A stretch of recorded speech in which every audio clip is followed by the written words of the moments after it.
Thank you for following the Homestretch podcast, 101 plus tips to navigate assisted living in nursing homes. I'm here with Mary Monk, the operator of Larry's Lake House, and we're going to talk about trip hazards that you didn't know about. Something that you can order from all ramps online. It comes up, it's got a threshold, it goes down here, and you get it to the right height here so that if you've got a walker or a wheelchair, you're eliminating that big step there.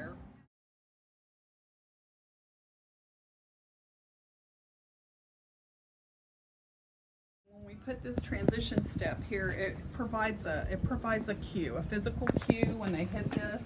It's non-slip. You can see that it's non-slip, and it goes up, which really helps if you're impaired with your flooring. That we have in here is a light colored tile, and it's a non-slip texture. So even when it gets wet, it's not going to slide underfoot.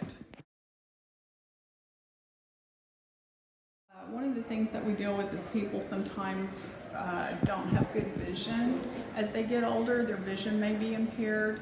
So we try to think about where would somebody run into things or fall on things. So I've got things, there's a piece of furniture here. We've got our collateral material and a sign-in sheet. I've got things on it and around it so that you can see that it's there. It's not just out there by itself blending in. So you want to think about things not blending in, and so that people can visually see the path that they're walking on. The path needs to be clear. It always needs to be clear. You don't want things that are going to cause someone to trip.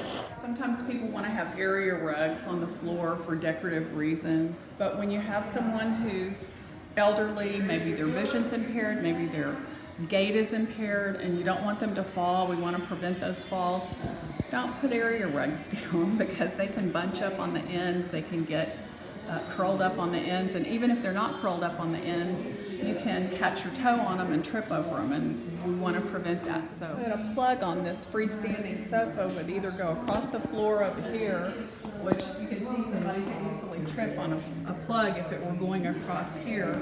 So instead what we've done is we've gotten a battery pack.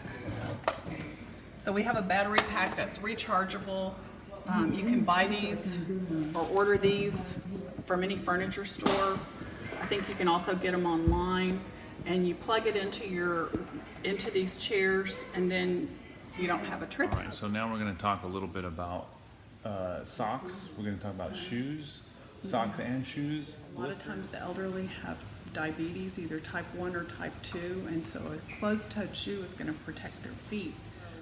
And we're the same way, you know, if we wear a closed-toed shoe and we're doing work around people and your feet are bumping into things, a closed-toed shoe is better. So I always try to encourage them to wear a good closed-toed shoe that they're comfortable in and that they're compliant with wearing. Well, and not only just the closed-toed shoe, but also the sock with the shoe, because we don't want to have blisters on their feet. Yes, a good soft, padded sock that will prevent blisters from forming is very important for someone with diabetes, because wounds on a diabetic's foot are very difficult to heal, and so you want to do everything that you can to prevent them. One of the things is when people are walking around on the floor, we like for them to wear, if some people insist on walking in their socks, so what I would say is that you want to have them walk in a non-skid sock. My manager, and she's going to show you another tool that we use to help prevent problems, and I'm going to let Danielle explain that. It's a safety feature that we have at Larry's Lake House to help acknowledge when someone's coming in the building so that we have no strangers. It's also for those of our residents who have memory loss and dementia, to prevent them from leaving without us knowing, is a door alarm. Whenever it rings, it lets us know that someone's trying to come in or out the door. One thing I always like to make sure all family members, even at your own home, is that we all know the procedures to exiting the building when there's a fire or an emergency of some sort. So every month, we do it once a month. All the residents, we let them know how to get out the building, so that way they also have practice, and we also know that they're able to make the walk to a safe zone. Another door threshold on the back door here. I don't have a threshold right here, but this just minimizes that big stuff. They come out here and enjoy the back porch and sit outside, so we tried to make this as safe as possible too. Furniture, we got furniture, found furniture that's got rounded pieces on it, so they're not going to get skin tears on it as easily.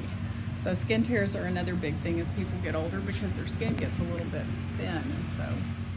Thank you so much for watching this episode on safety tips that you didn't even know to look out for and some trip hazards.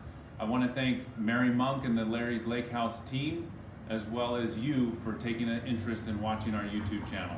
I'm really excited to share with you that the Alzheimer's Association is going to be doing a podcast interview with us, so I encourage you to check out our podcast available on iTunes, Spotify, and Google Podcasts, where you're going to learn 101 plus tips for navigating assisted living and nursing home. If you like what you saw, press the subscribe button below on our YouTube channel. I also want to encourage you that the time that you have with your loved one is precious, so may it be joyful and abundant. Have a beautiful day.